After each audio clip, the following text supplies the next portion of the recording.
তো আজ করব আমি আমার লাইফের ফার্স্ট বিপত্তারিণী পুজোর উপোস।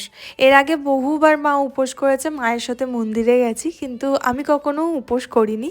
তো এখানে মায়ের জন্য 1 কাপ চা বানিয়ে নিলাম, স্নান করে রেডি হয়ে নিয়েছি। আমাকে কেমন লাগছে কমেন্টে জানিও।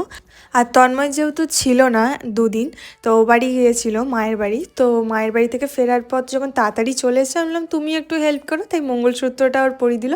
আর এই চুড়ি আর কিছু জিনিস আমার জন্য এনেছে, তোমরা ভিডিওতে দেখতে পাবে। এগুলো কিন্তু আমি বলিনি, এবারে ও নিজেই মনে করেছে বউকে নাকি দিতে হয় শ্রাবণে, তাই ও নিজের থেকে কিনেছে। আচ্ছা, এগুলো বাদ দিয়ে আমার কাছে একটা বড় প্রশ্ন আছে তোমাদের কাছে, তোমাদের যদি উত্তরটা জানা থাকে তাহলে কমেন্টে জানিও।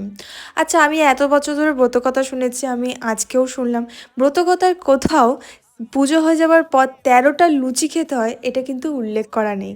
তো এটা কেন খেতে হয়, নিয়মটা কোথা থেকে এলো, তোমাদের যদি জানা থাকে তাহলে আমাকে